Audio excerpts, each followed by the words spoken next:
Election intelligence dashboard and try and put this debate in context. Now there are two parts of what's at play. One, make no mistake, the Bajrangi issue rallies the BJP's base. Their base has been a bit thanda in this election because they haven't found anything to really get them going. The government's performance so far has been, it's not been fantastic. Now whether you're very disappointed or you think it's average, that's a different matter, but most polls show the people in Karnataka, including BJP supporters, haven't been terribly enthused with the BJP government's performance, and therefore you've now got an issue to say this is majority versus minority. They come in, they're anti-Hindu, they'll ban the Bajrang Dal. This is about protecting Hindu and Hindutva, and that becomes a rallying cry. The counter to that, and which is what some Congress strategists are talking about, is that this could potentially do for the Congress in Karnataka what happened to the minority vote in West Bengal for the Trinamool. Remember, before this, some part of the minority vote in West Bengal used to go to the Congress, some part to the CPIM, especially in areas like Murshidabad. But in the last assembly election, the Trinamool was able to pull all the minority vote away. Now, I have over here on the screen for context data from the post-poll study done by CSDS from 2018. If you look at the Muslim voting behavior, about 67%, that's about 7 in 10 voters belonging to the minority community, voted for the Congress in the last election. 17% said they voted BJP, 12% for the JDS. What the Congress is hoping is that in different regions of Karnataka, and I'll show you the Muslim percentage as a part of the population in different parts of the state, they're hoping to consolidate this in their favor. Now remember, Muslims as a part of the total population of Karnataka stand at about 13%. In a place like Bengaluru, it's about 12.9, Central Karnataka, it's about 12.4, Old Mysuru, 8.9, 16.7 in coastal Karnataka, 15.7 in Hyderabad, Karnataka, and 14.6 in Mumbai, Karnataka. So about 13% as an aggregate. At this moment, in past elections, the Congress has got, and I have data from 2013 as well, the Congress has got about 7 out of 10 of these votes. Now they're hoping, can we pull as many as possible? In 2013, about 50% of the Muslims in Karnataka said they voted for the Congress, 20% voted for the Janata Dal Secular, 13% for the BJP. So the Congress is hoping that they can get as many of those 13% aggregate Muslim voters as possible.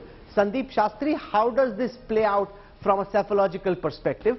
7 out of 10 voters voting for the Congress is already a very high level of polarization. There are 3 extra votes, but you know, could this go up? The fact that you've taken this position that we will ban the Bajrang Dal, organizations like the Bajrang Dal, and therefore the Congress achieves as close to total polarization and starts the election with a base of about 12-13% already in the bag. Is that what they're trying to do? Rahul, as you saw in the 2018 elections, around 2/3 of the Muslim vote went to the BJP, went to the Congress, and around 17% to the BJP and 12% to the JDS. The CSDS Lokniti poll shows that around 59% of the Muslim vote this time seems to be with the Congress, which is around 7 to 8% less than what they got in 2018. The BJP vote share among the Muslims is more or less the same, whereas in the Janata Dal it has increased. So possibly this also was a strategy to try and rally the Muslim vote more significantly in their favor and raise it from the 59% which the study says it was at. Let's also remember that a few days ago the SDPI issued a statement where they said that the vote should be for those who can defeat the BJP. So I think all these factors would point at the chance of a minority consolidation being attempted. Yes, very much that is something that R.K. Upadhyay, do you buy this theory that multiple Congress strategists are putting out, saying that, you know, this isn't a slip of the tongue, this is something that they claim they've thought through. They believe that this will help them polarize the Muslim vote. 13% is a big number, and if you start on across the state with about 13% in the bag, it makes your task of getting across the finishing line in a 3-corner election easier. and therefore the Congress says what we're trying to do is pull away the Muslim voters who may have been tempted to vote for the Janata Dal Secular and get them to vote for us instead. Absolutely, Rahul. I think it's a calculated risk they're taking. I'm sure there's a lot of debate which has gone on before the decision was taken. Of course, the outcome has not been probably what they expected. See, they won about 80 seats with 38% of votes. So to get to the majority, that 113, they need about 4 to 5% more than what they got last time. So from 38, they have to increase it to 43 to be able to get a majority on their own. So that is where probably they're looking at the Muslim votes as a big chunk which can come to Congress. See, what is happening now is that JDS has been taking quite a big chunk of the Muslim votes. As we have seen from the chart, they've got 12% of the Muslim votes last time, down from 20% in 2014. So if they can get half of that, that will serve their purpose. And also, but the fear in this strategy, the fear in attempting to be too clever by half, is that you could potentially polarize the majority. The majority so far, Lavanya Balal, wasn't particularly enthused. In the CSDS poll, 31% of the respondents said they wanted to vote for the BJP, which is less than the number of people who had voted for the BJP last time. Only 31% wanted the government to be re-elected. So if only 31% are wanting the government to be re-elected, what you could have potentially done, while you may be able to consolidate a part of the Muslim vote, what you may have been able to do is get the BJP voter really charged up, and that could be to your great disadvantage on the 10th of May. Well, Rahul, in spite of this big issue that we're talking about, the Bajrang Dal, banning of the Bajrang Dal, let me make it very clear. The voters, when we are talking about voters, Bajrang Dal is not an entire Hindu population. Bajrang Dal does not mean Hindus.